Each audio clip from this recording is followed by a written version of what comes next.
भूर्भुवः स्वाहा तत्सवितुर्वरेण्यं भर्गो देवस्य धीमहि धियो यो नः प्रचोदयात्। ॐ भूर्भुवः स्वाहा तत्सवितुर्वरेण्यं भर्गो देवस्य धीमहि धियो यो नः प्रचोदयात्। ॐ भूर्भुवः स्वाहा तत्सवितुर्वरेण्यं भर्गो देवस्य धीमहि धियो यो नः प्रचोदयात्। गुरुर्ब्रह्मा गुरुविष्णु गुरुदेव महेश्वराय गुरुदेव साक्षात् परब्रह्म तस्मै श्री गुरुवे नमः। अखंडमंडलाकारं व्याप्तं येन चराचरं तत्पदं दर्शितं येन तस्मै श्री गुरुवे नमः। ओम श्री गुरुवे नमः। आवाहयामि स्थापयामि ध्यायामि पूजयामि ततो नमस्कारं करोमि।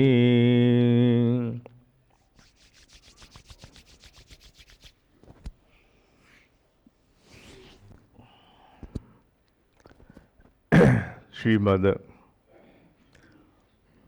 भगवद गीता अध्याय 4 श्लोक नंबर 18 बहुत महत्वपूर्ण है। कई घंटों की तैयारी के पश्चात भी कितना न्याय होगा मालूम नहीं है, इसीलिए मुनि वेद व्यास जी को आज यहाँ बिठाया है कि आप न्याय करिए। कर्मणि अकर्म यह पश्येद अकर्मणि च कर्म यह सह बुद्धिमान मनुष्येषु सह युक्ता कृतस्न कर्म कृत। जो मनुष्य कर्म में अकर्म देखता है और जो अकर्म में कर्म देखता है वह मनुष्यों में बुद्धिमान और वह योगी युक्त है।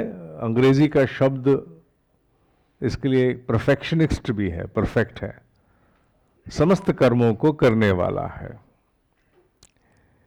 इसमें लकीर के जो बाएं तरफ का हिस्सा है, आपके बाएं तरफ का, वो इस श्लोक का मुख्य भाग है। जो मनुष्य कर्म में अकर्म देखता है और जो अकर्म में कर्म देखता है, appears to be slightly confusing. It's a very deep learning.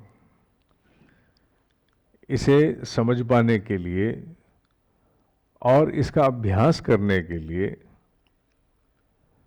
बड़ा बूता चाहिए, बहुत बड़ा बूता चाहिए। जो मनुष्य कर्म में अकर्म देखता है, अंग्रेजी का शब्द इसके लिए एक्शन और इनएक्शन है। और जो अकर्म में कर्म देखता है माने एक्शन में इनएक्शन, इनएक्शन में एक्शन देखता है। मोटी बात कहें तो it is full of confusion. क्योंकि अकर्म शब्द का तात्पर्य सामान्यतः हम लेते हैं कर्म ना करना, अपने दायित्व से पीछे हट जाना, जो करने योग्य है ऐसे नहीं करना। लेकिन भगवत गीता इतनी छोटी बात, बौनी बात सिखाने वाला नहीं है।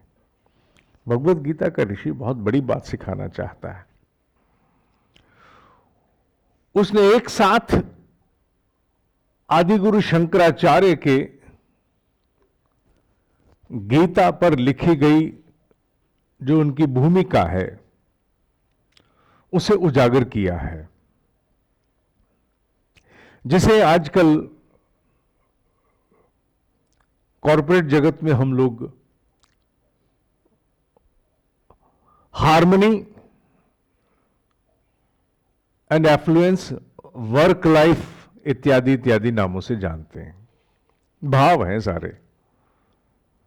लेकिन विशेष रूप से आदिगुरु शंकराचार्य ने इसे निवृत्ति और प्रवृत्ति के रूप से कहा है। निवृत्ति अर्थात एक कदम पीछे हट जाना, निवृत्त होना, अनासक्त होना, डिटैच होना। प्रवृत्ति अर्थात पूरी तरह से लिप्त होकर के, पूरी तरह से आप डूब करके कोई काम करना। यहां कर्म और अकर्म को अगर सही स्वरूप में समझना है तो आदिगुरु शंकराचार्य के श्रीमद् भगवत गीता पर लिखी गई जो भूमिका है उसके प्रकाश में समझना होगा।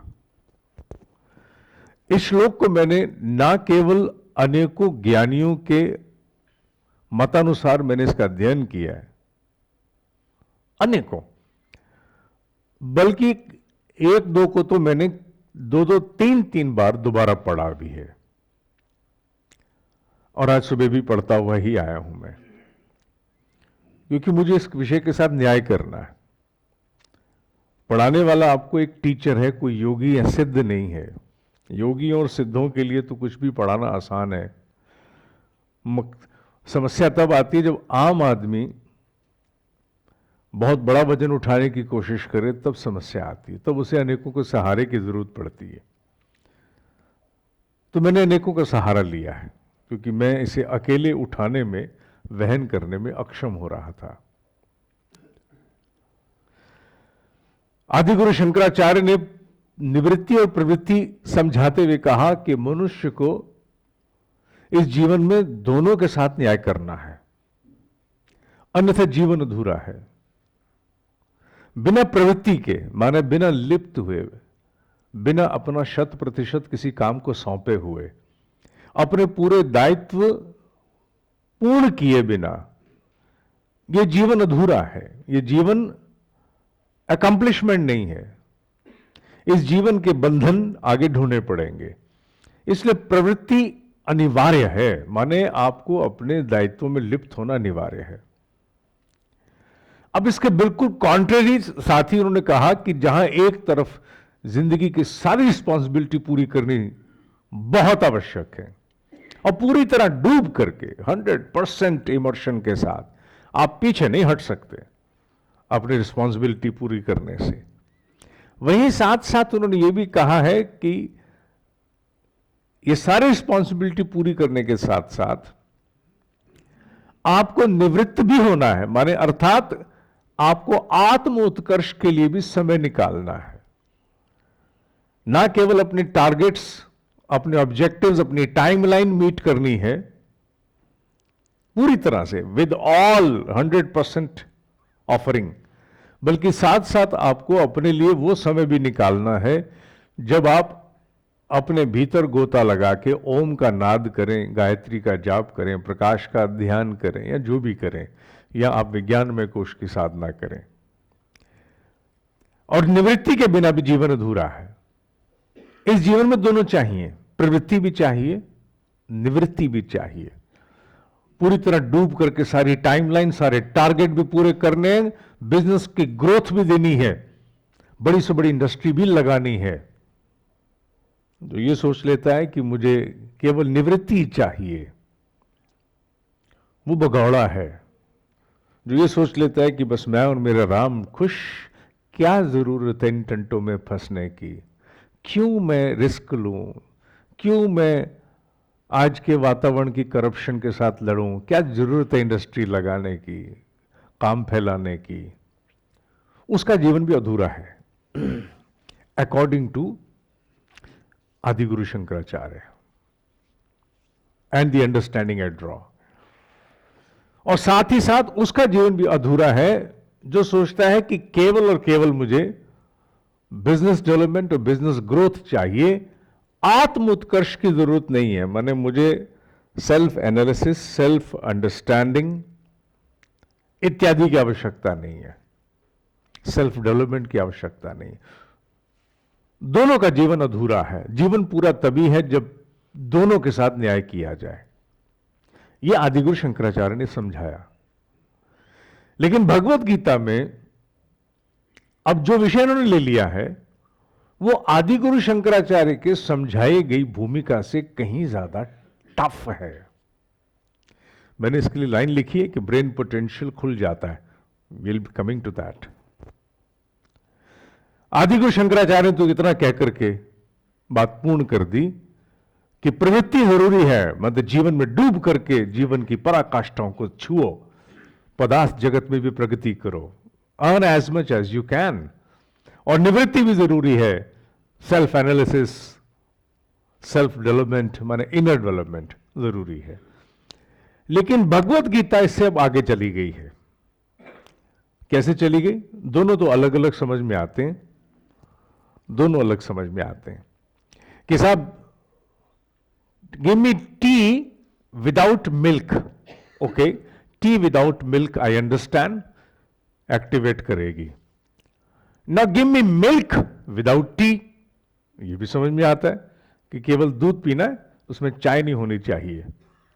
T without milk I understand, milk without tea I understand. But now if I say give me tea with milk, in one sip I would take the taste of the tea, in another sip I will take the taste of the milk. Now this is difficult. Separately we can relish, we can identify with all discernment, पूरी तरह भेद करके हम पृथक रूप से तो समझ सकते हैं कि बिना दूध की चाय का स्वाद ये है और केवल दूध का स्वाद है। लेकिन दोनों को मिलाकर के उबाल दिया जाए और यह कहा जाए कि एक घूंट में केवल पत्ती का रस लो, दूसरे घूंट में दूध का रस लो, माने यह तो उसी प्रकार से हो गया कि जैसे दूध और पानी को मिलाकर के कहा जाए कि अब आप दूध में पानी मिल गया, इसमें से पानी पी जाओ, दूध छोड़ दो। यह मनुष्य के लिए तो संभव नहीं है, हंस के लिए संभव है, इसीलिए वो गायत्री का वाहन बन गया। The ability to discern, distinguish, discriminate, disassociate, ये क्षमता हंस की है, इसलिए वो गायत्री